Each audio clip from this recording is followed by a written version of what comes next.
I'm Matt Reynolds, and this is my podcast. I can do the job, but running the business is quite difficult. What a lot of tradesmen lack, and I was probably one of them, is business skills. I don't mind making mistakes. You learn from your mistakes. Information is all around you in the minds of people that work beside you. Welcome back to the Trench Talk podcast. I'm your host, Matt Reynolds, and my guest for this episode is Peter Lalor, the Managing Director of BlueRock. The idea of these discussions, for those of you joining us for the first time, is to go into the trenches of achievement and talk not with people who are orchestrating from some lofty perspective, but to those high performers who are actually in the trenches honing their craft. That has included guests from the worlds of business, sport and entertainment, all of whom are on the front lines doing amazing things. When Pete founded BlueRock, it was a pure accounting firm. That firm has grown and now employs nearly 200 staff across divisions they've added, including finance, bookkeeping, law, insurance, and self-managed retirement funds. They also have a digital arm that specialises in turning data into real business value, and we spoke a lot about that. It's all done, however, in quite a unique way. BlueRock is about as far from the typical brown tie and beige walls environment you'll find at a traditional professional services firm. We recorded this episode in the BlueRock boardroom, and to get there, I had to pass the petrol bowser and life-size horse statue in the foyer. Pete took me on a tour of the office, which included a look at their driving range. We then walked through the room dedicated to David Attenborough, and one of our final stops was a look at the wall honouring Barbie dolls. This approach, though different, has turned out to be, as you'll hear, a pretty successful one. We covered a lot during this episode, including work environments and how they affect productivity, how to develop confidence in business, self-awareness, why money is the worst reason to go into business, the type of people Pete believes will be in highest demand in the future, implementing technology in your business, the commonalities fast-growing companies share, the advantage of working with mates, and of course, much more. You can find Pete at thebluerock.com.au, their neon website. If you enjoy Trench Talk, head to xrm.com.au/podcast and opt in for the newsletter. We'll make sure you're notified when every new episode of the show is released. And if you're feeling super nice, please leave a review for Trench Talk on iTunes or wherever you listen to your podcasts. A big thank you to Sean Stryker, who was my guest on episode 48 of the podcast, for making this connection. Enjoy my chat with Peter Lalor. Pete, thanks for doing this. Absolute pleasure. You have an unusual office here for the area of business that you work in. Yes. I'm sure you get that often. Yes. You must have some sort of appreciation, something about spaces that you like. Yep. Can we go into that a little bit? Yeah, sure. So I guess the physical space that people work in, I think, is a really important piece of the DNA of how happy people are. So we've tried to put things like monkey bars in the office, and we've got a full-size horse in the office. And it's really meant to help people when they walk past these things sort of go to a place that they're probably not expecting if you came to a traditional professional services firm. Yes. So I believe that if you're going to spend time, and it's a good probably 40 hours a week, maybe 50 hours a week somewhere, you want to really enjoy the space that you're living in. And having worked in lots of offices in my life, some of them being pretty awful and uninspiring, I think that would have a direct relationship on how well you do your job. So that's the reason for the offices. And when we built this office, we were small and didn't have a lot of money, so we tried to do it smart. And you'll notice that throughout the fit out, that there's a lot of things like Lego sculptures on the wall that my kids have made, and sort of old couches and old chairs. And yeah, it seems to have worked pretty well though. And do you measure it in any other way except for general happiness? Measure the impact of the space, because traditionally as or accountants would try and put that back to a number value, right? Yeah, no. Is it something that you do? Or? No, I don't. I think you intuitively know whether something works or not. So I believe, and I don't know if this is a fair call or not, that most people, when they walk into a restaurant or into a bar or into someone's home or into an office or into a factory, get a sense of whether the space works or not. Yes. So I would never assign a number to it. I wouldn't say that it's a happiness quotient or anything like that. I'd just say you know that it works or it doesn't. Now, people have different opinions, so you're always going to get people that look at it and go, I don't understand why they've done this. Yes. But for the most part, I think people get it, and I think the way that people talk about BlueRock and the offices here is a testament to the fact that the space does work. Was it starting the firm, was it your intention to do things a little bit differently? It was, but when I started BlueRock, I was in my early 30s. I just had Harrison, my oldest son, and I probably didn't have the confidence to necessarily go as hard at the ball as I do now. So when we started BlueRock, it was really about trying to create a different type of business that looked after a community rather than looked after business owners per se, which sounds like a weird thing to say, and I suspect history will prove the model that BlueRock has as being the right model, which is we don't look at business owners as clients. We look at them as part of an ecosystem that we support and they support us. So when we started BlueRock, we weren't as adventurous as we are today, but certainly those core principles of how do we dare to be different, how do we break things when we're trying to fix things, still held true. I think we've accelerated into that belief system more and more as we've gotten confidence with what we're doing. But in those early days, it was certainly, we were different. We just weren't that different. And if you go back, if you have a look at the Wayback Machine.org, which is a website where you can go back and look at old websites, you'll see the old BlueRock website. You'll see the iterations of how it went through. And I think that also talks to our personality as to the offices. So you mentioned confidence 2 or 3 times. Yep.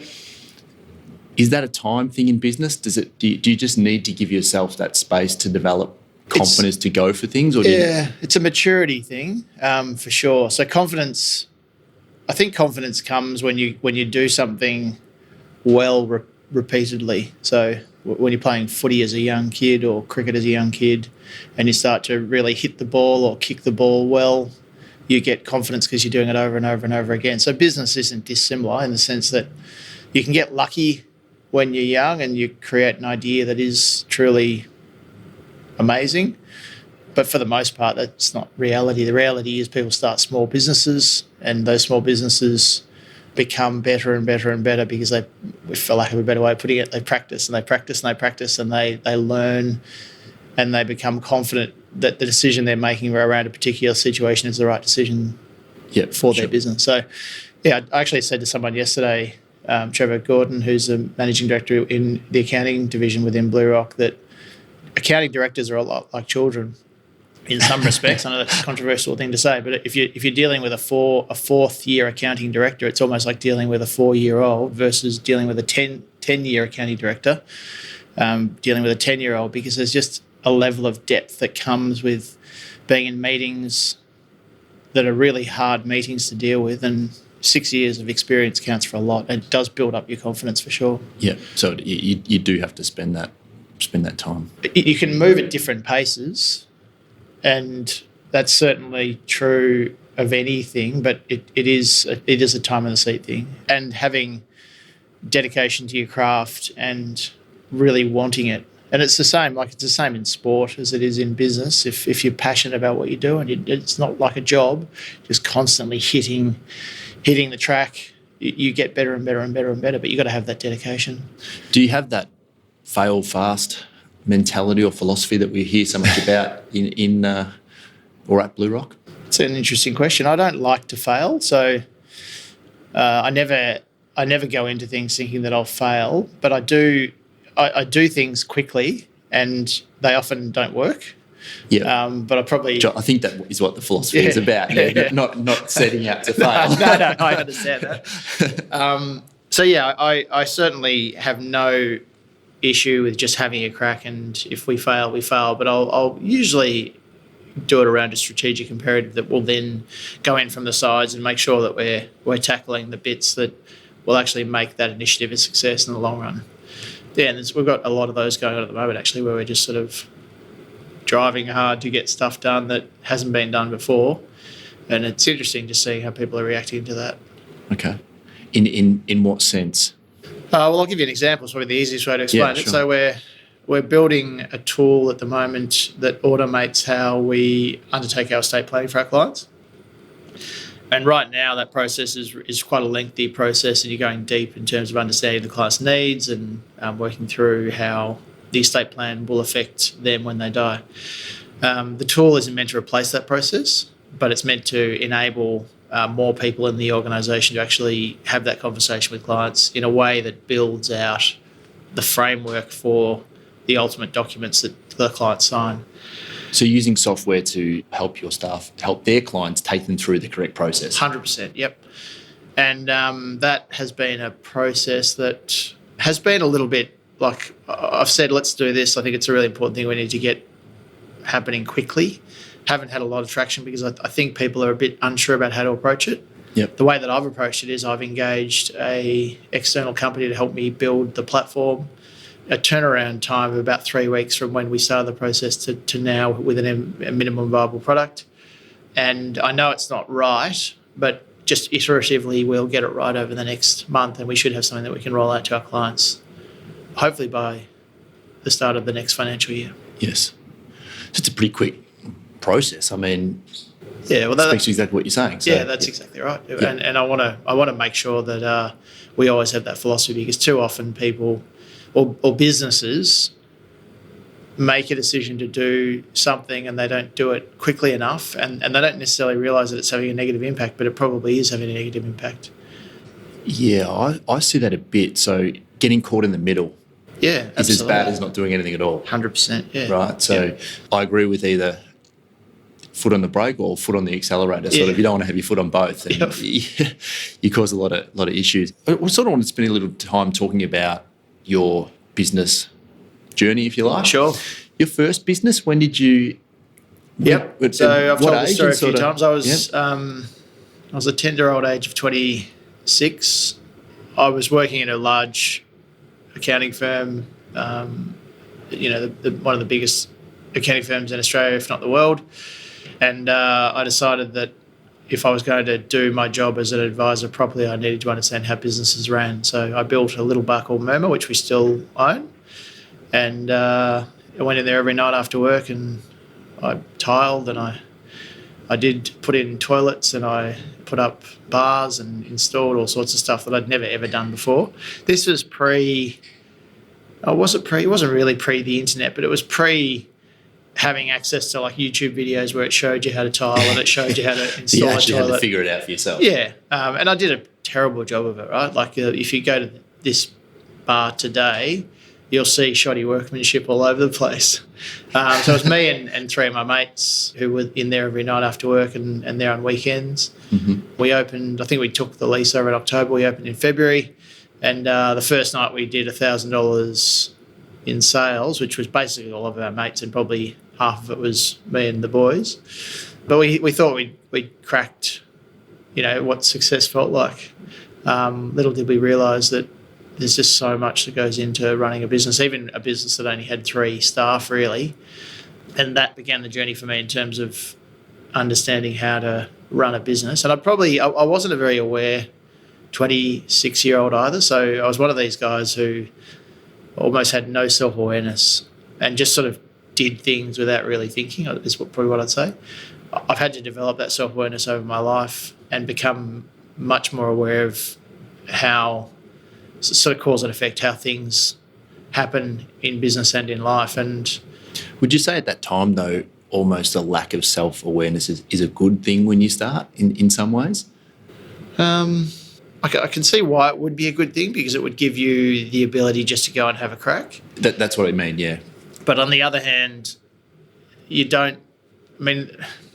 the way that businesses are great and the way that families are great and the way that communities are great is because the people who are in them and living them have that awareness around how they need to treat other people and how those people want to be treated. So one of my frustrations in life is people go into business to make money, right? Yes. And I actually think that's almost the worst possible reason you could run your own business. Having an awareness around what being involved in a business means empowers you to actually live a really full and happy life. Yep. And a lot of people lose sight of that, I reckon. You sort of, I don't know, you have an opportunity in life to really live each day and do something that you really enjoy. And I think, and I don't know if this is fair, but I think a lot of people waste that opportunity because they sort of, they begrudge their job, they begrudge the situation they've created for themselves rather than looking at it going, I'm going to make the best of this situation no matter what it is that I do. Yeah.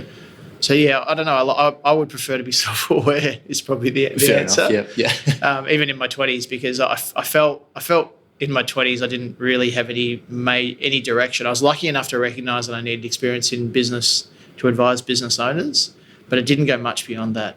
What running a small business taught me was if I couldn't get all the guys who ran that business working with me and the team, the business would fail. Yeah. So you learn quickly in business that if you want to grow, and BlueRock's a great example of a business that's growing pretty quickly, you need to have the people around you running in the same direction as you. Yes. And that's a powerful piece of self-awareness. And a bar is, well, you can tell me, it's probably a good training ground, right? Because you're dealing with a lot of people, you're learning about the different way people go about things from both a customer and a staff. Oh, it's extraordinary. And you're spot on. You've got to deal with product quality issues and make sure the product you're dealing out is great. You've got to have amazing people skills in terms of how you manage relationships when you've got aggressive patrons in there or, really pissed people in there. Yeah, that's right. You've got to deal with all of the nuances of how supply chains work and, all the stuff that goes with the regulations around health and safety. So it is a great training ground. I often ask myself if I had my time again, would I do something different? And I think I've evolved. Like I'm probably now more, no, I wouldn't say more interested, but I'm spending a bit more time looking at businesses that are in that technology space, and not because of the unicorn bullshit, blah, blah, blah, yes. but more because I'm actually fascinated with how technology can enable people to do more stuff. Yeah, this is interesting. I've noticed this too because if we go back a little bit in time, it's almost like as tech became available, it's kind of like the smart people, if you want to put it that way, are actually developing the tech. Yeah. Whereas now you've got a tech product that you're developing that you can do in a month. Yeah, right? correct. So you get that right over time, obviously. Then it goes back to the skills of the person being able to implement that technology, right, or actually use that effectively, 100%. which goes straight back to your people skills and your soft skills and all that sort of stuff. So there's almost, we've sort of come full circle, I think, on this. The technology is so good and so available that, it comes back to those skills. You'd almost say, and this is one of my I'm hanging on to this idea at the moment for dear life, the people who will be most in demand in the future in terms of people who are going to help communities and businesses and everyone accelerate are the people who can implement technology. And you don't actually need to have, like I did a commerce degree at Melbourne Uni and, in the 90s you wear that like a badge of honour, right? Yes. And in 2019 I look at it and just go, I shouldn't say it's a complete waste of time because it's absolutely not. But I sort of believe, I can't prove this, so I say sort of, that I could teach myself everything I need to know without that piece of paper. Yeah. And it's those people that are actually the ones who you want to find that can take a piece of software, intuitively understand how it's going to help you, and then implement it in a business to help them accelerate through whatever they're doing. Yeah. And I think out of that there's going to be a bit of a divide form, isn't there? Because not everyone is going to want to implement technology straight away. So the people that get a little bit of a jump on that, we're probably going to see a bit of a fork in the road. Does that make 100%. sense? No, it does, absolutely. And it goes to the sort of the heart of why BlueRock exists. 5 years ago, I could see really clearly where businesses were going in terms of how, and today, and this is what having vision should be about, right? 5 years ago, we set up a division within BlueRock whose primary job was to implement business systems for our customers to help automate the stuff that people were doing manually. And I remember 5 years ago, people were looking at me going, "You're crazy," and some people still look at me and go, "You're crazy," and that's okay because I still believe that business will be almost the primary operation of BlueRock in the future, and I see it more clearly than almost anyone I know. The businesses that have embraced using computers to automate process and enable their teams to work more effectively have a far greater competitive advantage than the ones that don't. And it's so clear to me, it's ridiculous that if you're not using technology to help run your business, you'll be dead in the water. And that's a fact. And happy to be proven wrong on that because that's part of my DNA is to prove me wrong. I want the challenge of someone going, "No, you're wrong, Pete." Yes. But I've got a handful of clients that have gone hard at the technology ball for 3 or 4 years outside of BlueRock helping them. Mm-hmm. And they're going really well. And it usually pivots around a piece of technology that they've built in-house that runs the operations of that business off a web-based platform that automates a lot of how they did things. And it's been a real issue, like a lot of money spent and a lot of mistakes have been made, but they're now building something that'll just wipe the competition out. Yeah. To the point that you won't wipe it out because they can't compete because their overheads are just too high without it, right? 100%. I mean, we're using email now because it's more effective and efficient than using carrier pigeons, right? Yeah, correct. So we're just further down the line in that exact same absolutely. path. So. Yep. You still have the bar today? Yes, so we still own Murmur, and that I've got a number of interests in hospitality businesses that I've helped co-create or been involved with.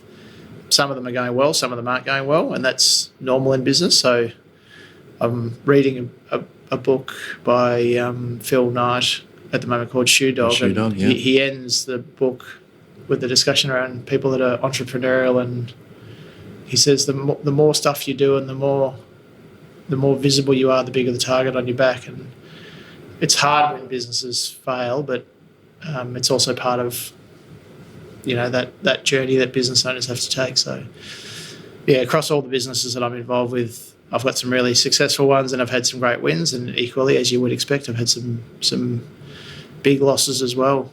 And I won't make a stupid statement like you learn more from your losses than you do from your wins, because you learn from both. Yes. But I don't know that you can actually be successful until you've tasted failure. Okay. It's like it's an important piece of the journey, I reckon. So in creating these businesses that you have, and a lot in the hospitality industry, as you just alluded to, you don't do them alone. You tend to do them with partners, co-founders. Is that your philosophy? Yeah, always. Always. It sort of comes back to that philosophy of I wouldn't say I'm motivated by making lots of money. Like, that's not the thing that drives me. What drives me is having the opportunity to work with people I care about. Okay. So if I start a business by myself, I miss that opportunity from the get-go. Mm-hmm. And that's probably the bit that I enjoy most, is sitting in a room with someone and strategizing about what does the business look like, what are we going to do, who's our target audience. I really enjoy that part of my life. And if I did a business by myself, it wouldn't be as much fun. Okay. So I think that's, So you're in business with mates? Yep. And you obviously find a way to make that work pretty well? Yep. Yeah, absolutely. Okay. I reckon they're the easiest people to get along with. Yeah, okay. I mean, I can't speak for how everyone views this is part of the self-awareness piece, but I care a lot about my friends and my family. If I can spend more time with them, I will. Yes. And if I can be in business with them, I will as well. So BlueRock's a great example. There's probably, I'm just trying to think, maybe 3 or 4 people that I work with at BlueRock that I've worked with not my whole life, that I work with at BlueRock that have joined BlueRock as part of their own journey over their career. And there are some that I've worked with my whole life. So one of the fellas who sits next to me at BlueRock, we've worked together since 1999. Okay. And the woman who helps me organise my life and helps me with a lot of the stuff that makes the business run properly, I've worked with for 17 years within different businesses and BlueRock. Where I would draw the line is I probably wouldn't work with my family. That's probably where I'd draw the line. Well, And not because I don't love them, it's more because I just think that'd be a tough dynamic. Yeah. Whereas with friends, I don't have any problem calling out my friends, and they don't have any problem calling me out.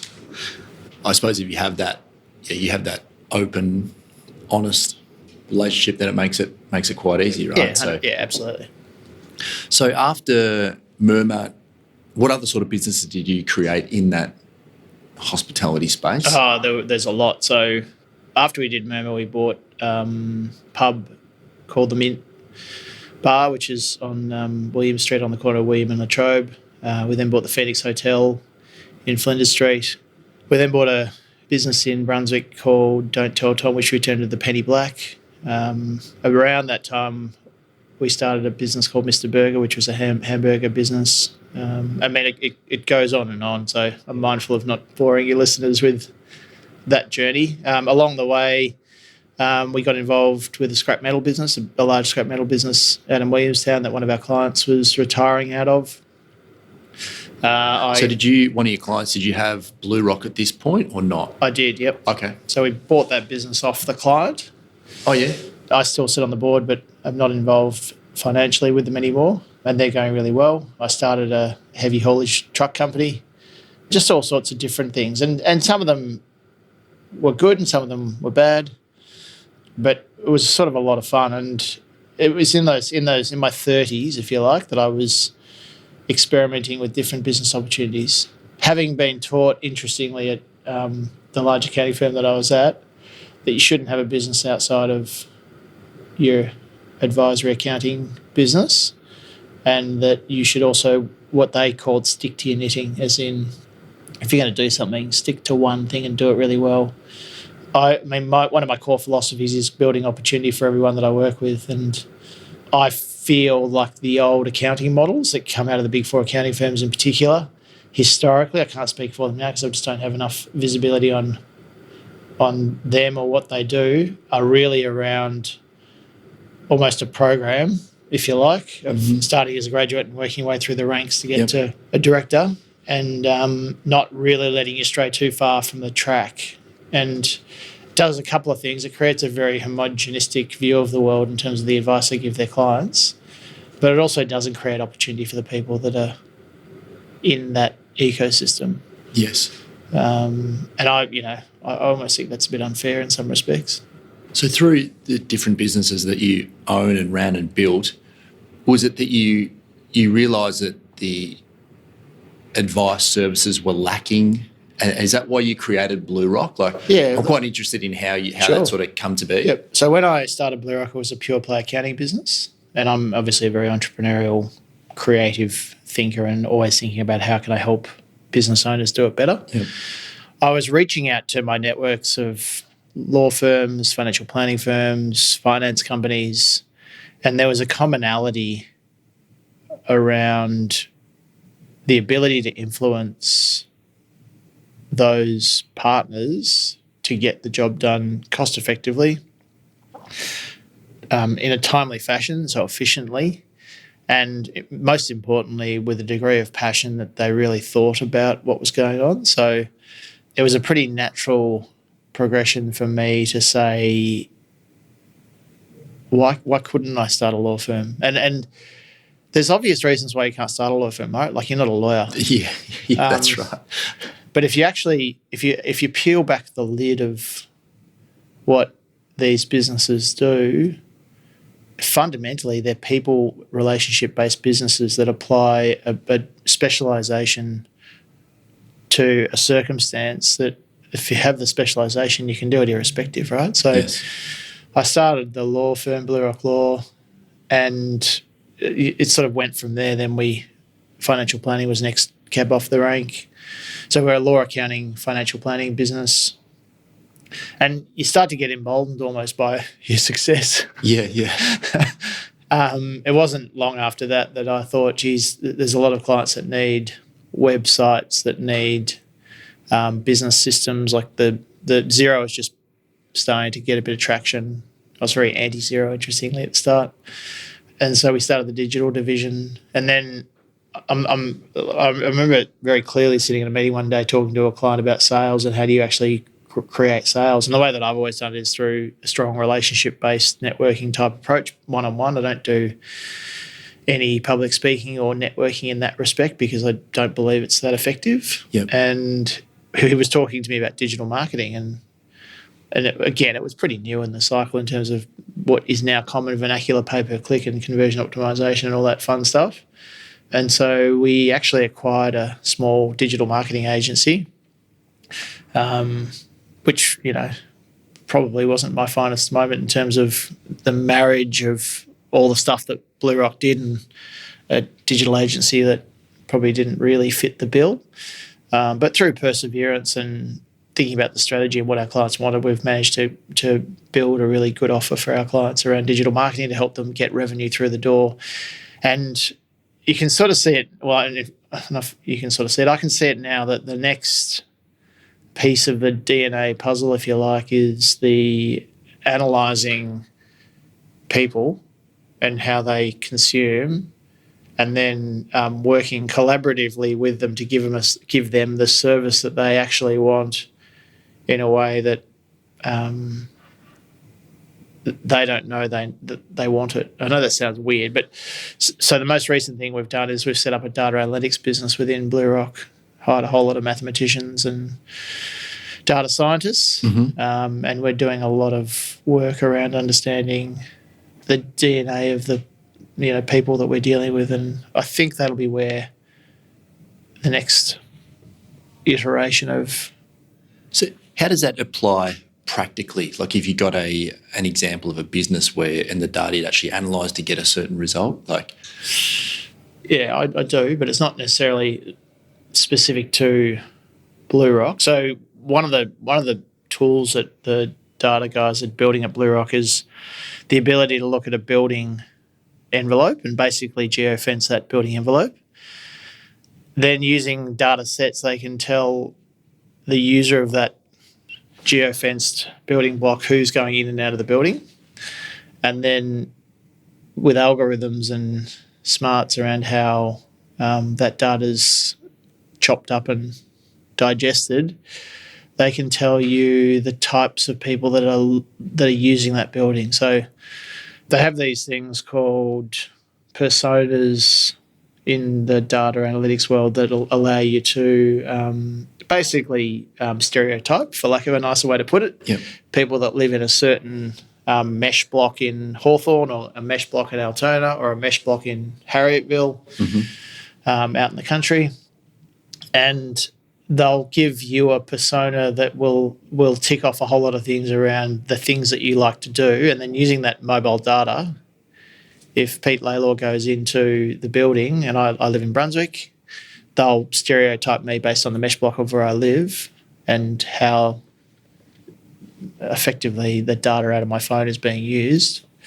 And they'll tell the building owner the types of services and the types of amenity they need to have in the building. So as you can imagine, people who live in, let's just pick Harrietville as an example, without knowing the stereotypical things you're going to get are people that like the outdoors, people that like the high country, people that probably like things like fly fishing and skiing and all that other stuff. And possibly own an SUV or four-wheel drive and all that sort of stuff. Exactly right. Possibly own an SUV, four-wheel drive, exactly. And then if you're trying to build a building for those consumers and trying to sell products to those consumers, you'd gear it around those preferences. Yep. So that's a live product that we have now that clients of BlueRock are paying for. Okay. Where we can geofence a building and tell you how many people go into that building and what their personas are. And it's not revolutionary in the sense that you can probably work it out intuitively, particularly if you're experienced. Like the people that own this building, for example, we've got Fair Work in this building. There'll be personas attached to Fair Work type employees, government employees that are probably true in some cases and not true in others. And if the owners of this building really want to maximise the opportunity, they would be building amenity to service those people. Yeah. Would they be a little bit confused having BlueRock and a government organisation in this same that's building? Exactly right, because the personas of the BlueRock guys would probably be a little bit of a different profile to the government organisation. Sure. Yeah. Anyway, it's really interesting what you can do with data. Like it's not, I wouldn't say it's scary, because there's a degree of fatalism to where we're going as a society. Like, we already know that when you're on your phone or on your computer, you're being targeted very specifically with messaging. Not just ads, by the way, everything, all the newspaper articles you read. Yeah, it's sort of masked in a tailored news feed. Yeah, correct. Whereas, The really sad bit about the new reality is it's almost a foregone conclusion that if you like reading about cross-country running and all of the news you get is about cross-country running, you're never going to experience what deep-sea diving looks like, because yeah, that's the downside, yeah. there's no diversity, and you start to build homogenous societies, and we're all the same. And again, that scares the shit out of me. You know, the whole Melbourne. I grew up in Canada, so I have a very different perspective to a lot of people in terms of Melbourne. But Melbourne is, in the worlds that I came from, which was the big accounting firms, is you live in the eastern suburbs, you go to a private school, you go to Melbourne, Monash, uni, and if God forbid you go to La Trobe, which is a terrible way to look at life, you then get a job in one of the big law firms or big accounting firms, or if you're really lucky, you get to work for one of the banks, which is an oxymoron in some respects. If you're really lucky, you get to go and work in a bank. Yes. And you live a life where in your 20s, you get drunk every night. You're probably dabbling in a fair amount of illegal drugs. In your 30s, you get married and have kids. In your 40s, you're middle-aged running, so you have a renaissance and you get fit. Yes. And then you discover life at 50. Like, it feels so, I don't know what the right word for it is, but it feels very Matrix-like. Yes, yeah. It depresses me. So, and I don't know that that's going to change with what's happening with technology, like the way Facebook and Instagram and Flipboard and all the news feeds work we're definitely homogenising ourselves even further. Yeah, it's a big area of discussion, big problem, big issue, some people would say. So absolutely. You could talk for a long time on both the good and the bad sides of that. So yeah.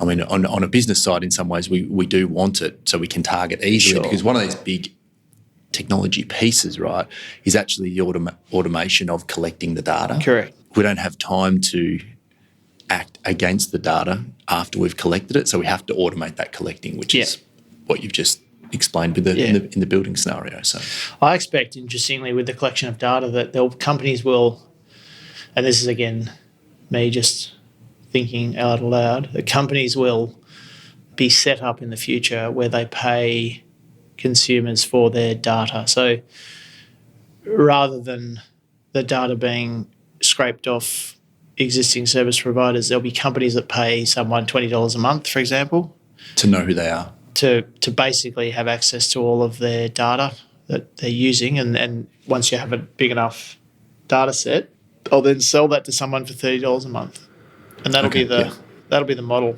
Yeah, it'll be pay Pete Lalor $20 a month, and he'll sell his soul to the devil and tell you that he goes to, I don't know, F45 on a Thursday morning and goes to the Brunswick Footy Club on Saturday afternoon, and he has a meat pie for lunch and he has a bottle of Shiraz for dinner. Not that I do, but and that'll be worth money to someone who can then sell it to someone else, because we won't even bother advertising in the future. I don't think it'll be dropped into your life through very specific targeting. Yeah, it would not necessarily direct to consumer, but it'll be direct to the right consumer. Correct. But in front of the right person. Yeah, so you will advertise. It'll just be super targeted. Yeah, that's right. Yeah.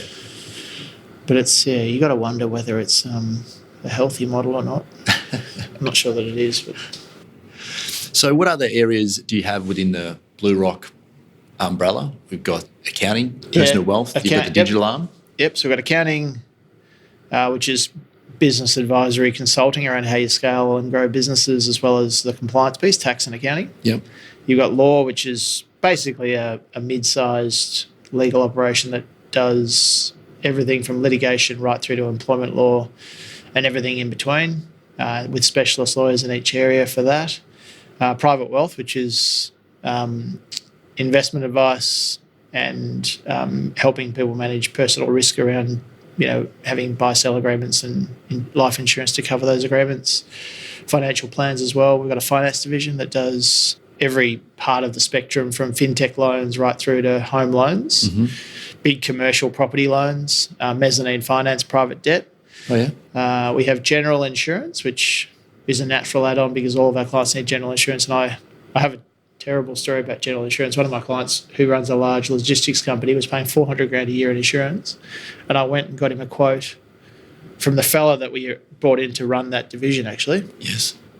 And came back at $130,000. So it was $400,000 and the quote he got was $130,000. And I went, that was when I just went, I've had enough. I will not put my clients in a position where unscrupulous operators will rip them off. And, within months, I'd started that insurance division to basically take over all the general insurance for my clients so that they just weren't hanging out in that world where people are just taking the piss out of them, to be honest. So in a sense that you vet insurance policies and find the right ones for your clients? Yeah, so the way an insurance company works, or the way that most insurance companies work, is you go to your insurance broker. They then understand the risk and they build out the profile of all the things that you need to be covered for, and then they put that out to 5 or 6 different underwriters, insurance companies, and they pick one based on, one, who'll take that risk, and 2, the best price. So our philosophy is really simple in terms of general insurance. It's fine, make sure that our clients are protected at all times for the best price possible. Okay. And that's a pretty easy, in the world that these guys live in, it's a really easy thing to be super competitive because it's almost like they're a protected species. Yeah. And they just invariably dig deep on maximising what they charge their clients. And it's one of those things as a business owner or business owners, you deal with that once a year. Correct. Right? For an hour. Yeah. So how do you really know what if you're getting a good deal or not? Well, that's an important thing to understand, right? Yeah. Because if you don't put the time in and you don't have the time. Well, they don't value it either, and it's astounding. Like, say one of my clients pays me, I don't know, $20,000 a year to sit in a monthly meeting with them and talk about the strategy of how they're running their business. They question that value every time they see me. Is Pete offering good advice? Is he helping me with my strategy? Is he actually driving the business forward? And some say yes and some say no, and that's okay. When they pay $20,000 for an insurance policy, they go, I have to have it, and so it costs what it costs. Yeah. Which is crazy. So anyway, it's sort of one of my pet projects at the moment is to effectively transform how we look after our clients in that regard. So we also have the digital division, which is we do websites, we do business system automation and digital marketing. So in digital marketing, there's content creation for what's actually being pushed out to people. There's the Google, Bing, Yahoo AdWord world where you're targeting people with ads. And there's also campaign creation for basically scaling revenue. There's the data analytics division, which we've talked about. There's the bookkeeping division, which obviously does all the bookkeeping for our clients. Does the bookkeeping, yeah. So it's a pretty broad spectrum of businesses that help support the ecosystem that is BlueRock. So one of your things you really focus on is scaling business. Yes. So a 2-part question here. Can any business be scaled? No. No, I can't. Okay, so that's the answer to that one. No. What types of businesses scale well and which don't? Yeah, sure. So in answer to the first part, no, not all businesses can be scaled. The only caveat I put there, if you had unlimited resources, any business can be scaled. Yeah. Very easy to grow a business irrespective of the bank account. Correct. That's right. What are the best businesses to scale? It's a complex question, but if we're talking to an entrepreneurial sort of target audience that want to scale their business, the things that you've got to think about is what is the thing that drives revenue, and does the fundamental profit model give you capital to scale that revenue driver? So there's a few different things that can scale revenue. One is the capital that you employ from a CapEx perspective to actually generate revenue. So they could be things like cranes, trucks, civil construction machinery, and if you have cash to buy those, you can scale that business. But it's actually really hard to do because you buy a 20-ton Franner, for example, which is a type of crane, and that might be $500,000. So hard to scale that unless you got the capital to do that. If you're scaling your business off the back of people, like BlueRock's a great example, right? I started with 5 people 10 years ago, and 4 or 5 years into the journey, I had 20. 10 years into the journey, so 5 years later, I've got 200. And the model lends itself well to scaling because as soon as you plug in a new person, as long as the work's there, they are profit making from the start, so they cover their wages and you can scale them off the back of that. So any business that doesn't have a huge capital requirement to scale, or it doesn't make profit off the person initially, will have trouble scaling. So the ones that do scale well are obviously professional services where you earn dollars from day one, technology companies where you build infrastructure and you can sell basically thin air. So you're selling code to someone. Users onto the platform or whatever. Yep. Users onto the platform. Something where you're buying a product that has huge demand because it's innovative and new and either high barriers to entry in terms of competitors or a unique selling proposition. So we've seen lots of those over the journey. The one we were talking about before is one of the more famous ones, Nike, when Phil Knight introduced the waffle iron shoes, demand far outstripped supply, and he could scale his revenue quickly. Been very good at pricing according to supply too, Nike over the journey. Absolutely. Yeah, so it's to scale any business, you really need capital if you're going to sell a product. Of course, yeah. Or you need to come up with a business that doesn't have huge amounts of physical capital in the form of machinery or plant or product, or people capital in terms of wages and costs. Yes. But there's usually a switch, interestingly, that you can flick when you're scaling a business. And I feel like I can have a conversation with a business owner over a sort of 3 or 4 meeting cycle and understand what that switch is. And is that a moment in the business? Is that what do you mean by or is that a mindset to actually want to scale? You're talking about? You've got to what I mean is, if a business owner sits down with me to talk about what their opportunity is, I'll try and understand if they want to scale. That's the first thing, and then I can usually work out what are the ingredients that you need to actually be able to scale revenue. Okay. Which is specific to the type of business that you're looking at. Yeah, exactly. And it doesn't actually matter what the business is. Every business within reason can scale, back to your earlier question. Yes. The ones that can't scale that easily are the ones that where capital demand outstrips capital supply, whether it's human capital, machinery capital, or inventory capital. And that might even be not in terms of also money necessarily, but also in terms of availability of staff and things like that. If you've got an industry where it's very hard to get employees. Which is exactly what the technology behemoths that we have today have struggled with, is access to human capital. Yes. And for every Facebook we know of, there's probably 1,000 Facebooks that failed. Yep. And they just didn't have the right ingredients in terms of being able to attract that human capital from day one. Remembering that, and this is where I would never run a business like this, but Uber's never made money. Facebook didn't make money until very recently. Amazon started out as a bookstore. It was marginal until, I want to say, Jeff Bezos, I think his name is. Yes. Moved into lateral services. And if you sort of cast your mind back in time to General Electric, with GE, which was the company that Thomas Edison started a long, long time ago, they were an electrical supply. Mm-hmm. They branched out into finance, they own an aircraft manufacturing business, a plastics business, all sorts of stuff.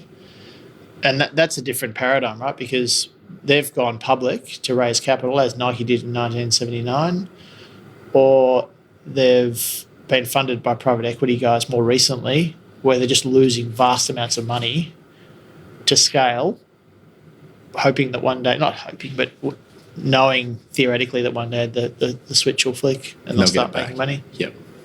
I don't necessarily believe that'll happen, particularly with Uber. I don't think that'll happen. There's a lot of interesting information around Uber at the moment and where they're planning on going, and they sell an incredibly sexy story, if you want to put it that way. But some of the underlying factors are not as great as what the surface would appear. Well, the thing about Uber that I find really interesting and why I don't think it'll be ultimately a great business model is, unlike a lot of the other technology companies, they're having to deal with the infrastructure, the physical infrastructure, the cars and the people that actually deliver the service. And even though they might say they don't, they do. They have to deal with that. Yeah. Whereas Facebook doesn't really have any of that noise in terms of the physicality of people. And Amazon is effectively a platform where they've built a technology platform rather than physically manufacturing product. And they might be changing that now in terms of physically manufacturing product, but historically they've always bought and sold stuff as a platform. Yes. So I don't know. I think Uber will die controversially. So you're not hanging on the edge of your seat for Uber to go public sometime, they say later this year. I hope they don't, because I sort of see Uber as a parasite on society. It's exploiting people. So I hope they aren't successful, but if they are, we'll deal with it. So you, just from that answer, you obviously consider the social impact of what you're doing. Not you're not putting profits over, maybe damage that could be or is or isn't being caused in society. So is that a big part of how you go about business? 100%. So people often ask me, is BlueRock a social enterprise? And I think society has a different view of what a social enterprise means, and from various quarters. I think that we have a responsibility as business owners to look after our communities. And so from that perspective, if we make money but at the same time we're looking after people in our society, then we are behaving like a social enterprise. So I wouldn't say I'll never put altruistic and societal good ahead of making profits, because I don't think that's possible. But if I know that it's happening, I won't let it happen.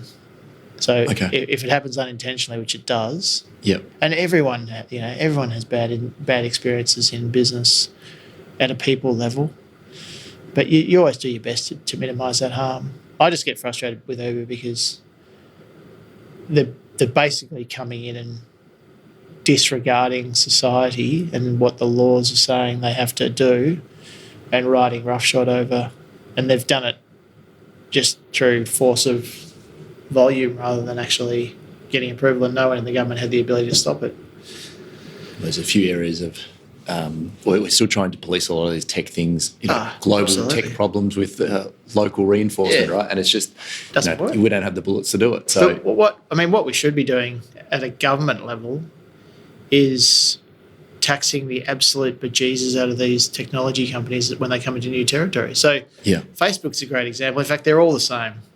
All of their profits are attributed back to their head office. And I have a good example where one of those tech companies came in to talk to me in this room, and the very last question I asked them after spending an hour and a half with them was, "Where's your head office?" And they said it's in Ireland. I said they're all in Ireland. Why is it in? I asked them why is it in Ireland, and they sort of gave me this cock and bull story. Anyway, I walked out of the meeting, called the guy up 2 days later, said, "Look, I'm really sorry, but I can't do business with you because your head office is in Ireland. It's not part of my DNA to not support the infrastructure that makes my life so good." So I think the governments have a responsibility to have a technology tax, and anyone who comes from overseas should have a technology tax on their revenue on top of the GST. And that's just how it is. And if people can pay a lot of money to people like me to help them not pay tax, and I'm cool with it as long as it's all squeaky clean. I sort of draw the line when you're driving all the money out of the country into Ireland or Hong Kong or Singapore, which a lot of people won't agree with, but I'm okay with that. I'm good with that. So you see a lot of businesses, of the ones that do scale, what do you see most commonly in the business leaders and their I guess the direct teams that they have? It's a really good question. I see in the person who's the sort of the ultimate leader or the CEO or founder or whatever you want to call it, absolute passion. So they're very single-mindedly focused on creating the best business they can possibly create. They're super into it, right? They love it. They live and breathe it. They think about it every day of the week. They probably dream about it. And without that passion and enthusiasm, it's actually very hard to scale any business or run a successful business, whether you're scaling it or not. I see leaders who are uber aware of the impact they have on people and very mindful of how they recognise their leadership team. In terms of like incentives? No, not really. In terms of going up to them saying, I thought you did a really great job today, or sending an email out to the leadership team saying, I've got some really good feedback from someone about a particular product we delivered. So they communicate well in those circumstances. Yeah, and they make people feel like they're part of a team. They're usually hyper intelligent, so they just have the synapses in their brain to sort of quickly join the dots and react to situations very quickly. And they usually plan aggressively in terms of understanding where they're going. So they don't just do and hope. They write down plans of where they're going and how they're going to get there. Yeah, I'm a big advocate of a book called First Break All the Rules, which is a study they did in the US of the top 500 companies, and they basically came up with these 12 questions that if teams in organisations answered strongly agree for all the 12 questions, they correlated that back to performance. Yep. And those 12 questions effectively talked about the human condition. So they didn't really talk about strategy or business plans or market salaries or any of that stuff. They're important, but does the person who manages me care about me as a person? Does the organisation I work for have values that align with my own? And that's what I see in businesses is people that understand that are the ones that run the best businesses. And the ones that most commonly go wrong, they're doing all of those things wrong. Is that a fair assumption? No, or not? No, definitely not. I mean, I've got businesses that I've set up that have absolutely tanked. Often in business, with all the right ingredients, you can still fail. Sometimes it's market forces that cause the problems. Sometimes it's you've employed the wrong person and they've taken you down the wrong path. I think it's to be successful in business, it's a combination of having the right passion, the right idea, being in the right place at the right time. And I don't necessarily think there's any magic ingredient to sort of make it all mix together and spit out a beautiful business. Yeah. There's a lot of luck involved. That comes up quite often, yeah. Yeah, there's a lot putting of luck. yourself in the right place to be lucky, I should say. Yeah, absolutely. Just a couple more questions, Pete, and then we'll wrap this up because I'm mindful of your time. But I did want to ask, with the way that BlueRock is marketed, if you like, very different to traditional firms, as we've covered. Yep. Does that filter right through to your advice level? Is that symbolic of your entire approach to business? Yeah, yes and no. One of the things that we're still trying to understand is what does the advisor model in BlueRock look like? And we're all different. Okay. So we all have different approaches. We are trying to structure the advice to our clients a bit more rigorously. So we have this process where we meet with our clients monthly or quarterly, and we go through various attributes of the business around financial performance, sales and marketing, people management, operations management, and try and give some structure to how we actually have conversations with business owners around how that stuff's being looked after. Yep. But because we're all different, I don't think that the veneer of BlueRock, if you like, translates perfectly into what's actually inside of BlueRock. Okay. Culturally, we're very strong, very aligned, and we do live and breathe that culture. Yeah, I can feel that being, But the actual advice piece, I reckon, you're going to get a different experience with a different advisor every time. I think that's human nature. Yeah, but that's good in a lot of ways too, right? So you want those varying opinions. A question that I do ask everyone, Pete, if you could have one law changed or implemented, Sure. what would it be? I'm a very frustrated accountant. I think the tax legislation that we have in this country is an absolute disgrace. If I could change one thing, it'd be scrap income tax on personal exertion and just give people the money they earn as a salary, a wage, or as profit. And then I would jack up the consumption tax that we have, being GST, to something more like 25%, 30%.